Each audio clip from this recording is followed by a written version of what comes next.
नमस्कार प्यारे साथियों। मैं जीसी जाखड़ स्वागत करता हूं राजस्थान कला संस्कृति के विशेषज्ञ हमारे लाडले सर श्रीमान अशोक सर। धन्यवाद सर। तो अशोक जी, आपको राजस्थान आर्ट एंड कल्चर पढ़ाते हुए काफ़ी समय हो गया। बिल्कुल सर। अपने अपना अनुभव बताइए। देखिए सर, पढ़ाते हुए तो लगभग तो 10 साल हो गए। ठीक है ना, कलम हाथ में ली तब तो ये सोचा था कि साथ साथ खुद की स्टडी भी रहती चलती रहेगी, चलो ठीक है चलता रहेगा, है कि बेरोजगारी का दौर होता है। लेकिन फिर धीरे धीरे स्थितियां बदलती गई, बच्चों का प्यार प्रेम मिलता गया और मुझे भी ऐसे लगा कि हाँ मैं शायद इसीलिए बना हूँ, मतलब कर्म मेरे इधर ही है, तो फिर मैंने इसी को अपना वो बना लिया कर्म भूमि। और आज बहुत प्यार प्रेम मिल रहा है और हम भी मेहनत करके विद्यार्थियों को हमेशा उनके हित के लिए काम करते हैं।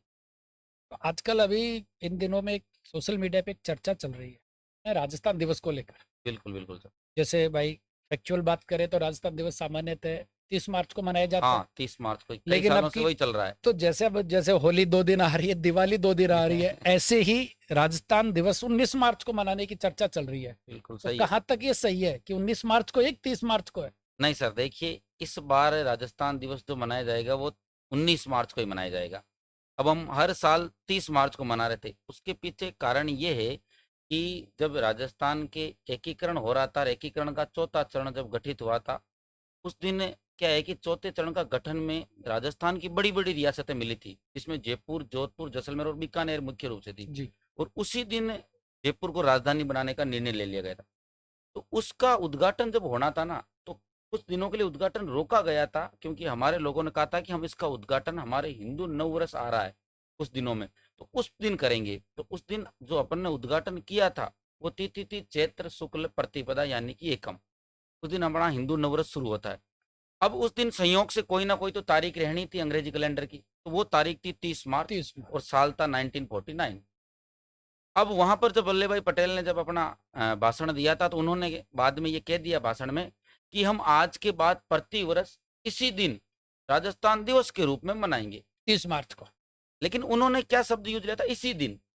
उनके इसी दिन का मतलब था चैत्र शुक्ल एकम, क्योंकि हम उसके उद्घाटन के लिए रुके थे कि भाई नव वर्ष आ रहा है हमारे हिंदुओं का, तो उसी दिन करेंगे। और हमने उनका अर्थ ले लिया इसी दिन का 30 मार्च। और अगले साल 1950 से हम कंटिन्यू इसी दिन मनाते आ रहे हैं 30 मार्च को। तो फिर ये अफवाह नहीं है, सच्चाई है कि इस बिल्कुल ये बार सच्चाई है। ये राजस्थान दिवस जो 19 मार्च को मनाया जाएगा। हाँ, ये तय तो है। आप सभी को ये, मेरे को भी इस बात का पता चला हाँ, कि इस कारण से क्या है कि देखो, हिंदू कैलेंडर है और एक अंग्रेजी कैलेंडर चलता है। बिल्कुल। तो 30 मार्च जो मनाया करते थे हम, वो इंग्लिश यानी अंग्रेजी कैलेंडर के अंग्रेजी हिसाब कैलेंडर, से। हाँ। और अब की बारी 19 मार्च को है, तो ये 19 हिंदू कैलेंडर के हिसाब से है। हिंदू कैलेंडर के हिसाब तो से। अशोक जी, ये पहली बार हुआ है कि अपने यहाँ राजस्थान में कि ये हिंदू ये कैलेंडर के हिसाब से मना रहे हैं अभी 19 मार्च? ये सर आपने बहुत अच्छा सवाल पूछा। ये पहली बार नहीं हुआ, ये पिछली साल भी इसी हिसाब से मनाया गया था। ये नवंबर 2024 के अंदर भजनलाल सरकार ने फैसला लिया था कि हम अगले साल यानी कि 25 से 2025 से। 2025 से हम राजस्थान दिवस चैत्र शुक्ल एकम को मनाएंगे। अब क्या हुआ कि 2025 में चैत्र शुक्ल एकम, ऐसा जोग संजोग बेटा और ऐसी किस्मत थी 30 मार्च की कि 1949 के बाद वापस 30 मार्च के दिन ही चैत्र शुक्ल एकम 2025 में आ गई। तो लोगों को महसूस नहीं हुआ कि 2025 में हमने चैत्र शुक्ल एकम को मनाया क्या। लोगों को ऐसा लगा कि हम 30 मार्च को ही मना रहे हैं, जबकि ये 2025 से शुरू हो चुका है। तो 2025 से हिंदू हाँ, कैलेंडर के हिसाब से मनाना राजस्थान शुरू दिवस हो गया। मनाने का बिल्कुल राजस्थान सरकार ने निर्णय लिया। बिल्कुल सर। तो ये जो क्या हर साल चेंज होगा क्या फिर अब? हाँ बिल्कुल, हर साल चेंज होगा, क्योंकि चैत्र शुक्ल एकम तो फिक्स तारीख को आएगी नहीं। वो तो हिंदी वो तो हिंदू। आगे पीछे होती रहेगी। तो चैत्र शुक्ल एकम को मनाएंगे, अब की बार 19 मार्च को, अब की बार 25 को हो जाएगा, तो 13 को हो जाएगा, तो कभी 28 को हो जाएगा, ऐसे ये तारीख 15-20 दिन के अंतराल में चेंज होती रहेगी। तो ये जो राजस्थान दिवस इस बार 2026 में मना रहे हैं 19 मार्च को, ठीक है। तो पिछले साल किस तारीख को मनाया गया था ये? पिछली साल तारीख 30 मार्च ही थी। लेकिन हिंदू कैलेंडर और अंग्रेजी कैलेंडर की सेम सेम डे, बैठ गया था। सेम बैठ गया था, इसलिए अपने को महसूस नहीं हुआ कि हम हिंदू कैलेंडर के हिसाब से मना रहे हैं क्या। टक्कर ये पड़ गया। बहुत बहुत धन्यवाद। देखो, आपने जो बताया ये एग्जाम की दृष्टि से फैक्चुअल हो गया बिल्कुल सर।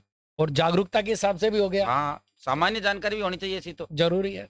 अब अपने जो देख रहे हैं विद्यार्थी, उनके लिए क्या कहना चाहोगे अब राजस्थान दिवस के लिए?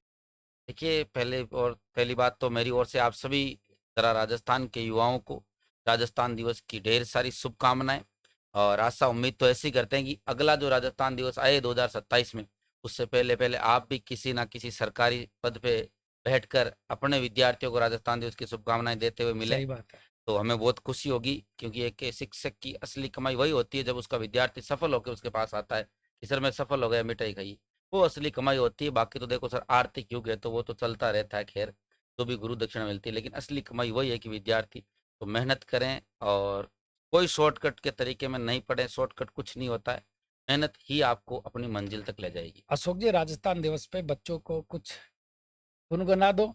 बिल्कुल, देखिए हमारे राजस्थान के बारे में तो कहा जाता है कि रजपूती रजवटरे रणथल में बलिदानी परिपाट अठे, पृथ्वी प्रताप हमीर रतन राणा सांगा सम्राट अठे, वो चंद्रसेन वो मारवाड़ रो दुर्गदास, अरे दोनों हाथों में लिया खड़ग लड़तो सूरजमल जाट अठे, लड़तो सूरजमल जाट अठे, अरे जोहर केसरिये साकेरो वो साक्षी गढ़ चित्तौड़ अठे, लीलाड़ लगाकर धूल इरी मरना की लागे होड़ अठे, और कटकर के नाड़ गिरी रणथल में फिर भी तन लड़तो रहो समर, कंदे काका जेमल ने ले लड़ता कल्ला राठौड़ अटे, कंदे काका जेमल ने ले लड़ता कल्ला राठौड़ अटे, संता सुरारो मान अटे, रणवीरारो बलिदान अटे, गूंजे माटी के कण कण में जय जय जय राजस्थान जय अटे, जय जय जय राजस्थान अटे। बहुत बहुत धन्यवाद आपका। और आप सभी बिल्कुल। विद्यार्थियों को बताना चाहूंगा, अशोक जी की क्लासेज अपने यूट्यूब चैनल पे भी है और जीसी कैंपस के एप्लीकेशन पे भी है।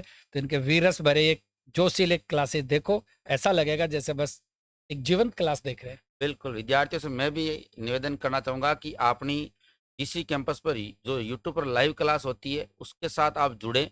2-5 दिन जुड़ने के बाद आपको एक आदत सी हो जाएगी इस क्लास को लेने की। वो आपके लिए एक तनाव मुक्त क्लास होगी, और आपके जो निजी जीवन में जितनी भी आप भर्ती परीक्षाओं की तैयारी कर रहे हैं उनका सामना कैसे करें। मैं सिर्फ कला संस्कृति के प्रश्न हल कराने के लिए कोशिश नहीं करूंगा, मैं आपको जो बेरोजगारी का तनाव है, परीक्षा हॉल के अंदर प्रश्न पत्र का सामना करना होता है, उन तमाम चीजों पर मैं बीच बीच में चर्चा करता रहता हूँ, जिससे विद्यार्थी क्या है कि अपना एक मतलब सेल्फ मोटिवेशन हो सकता है कि हाँ ठीक जरूरी है, होता है। यूं विद्यार्थी अपने आप को अकेला, जैसे भी कई बार उतार चढ़ाव आते हैं, आते रहते हैं पढ़ते पढ़ते भी एक मायूसी आ जाती है, निराशा आ जाती है। जी सर। तो इसलिए आप हम गुरुजनों का यही होता है कि विद्यार्थियों को साथ लेके चले। बिल्कुल। तो आप सभी के लिए आने वाला एक और त्योहार है अभी, गणगौर। तो गणगौर के संबंध में भी अशोक जी से एक नए तथ्य जानेंगे, तो इंतजार करिए गणगौर त्योहार का। तो आप सबका बहुत बहुत धन्यवाद। धन्यवाद सर।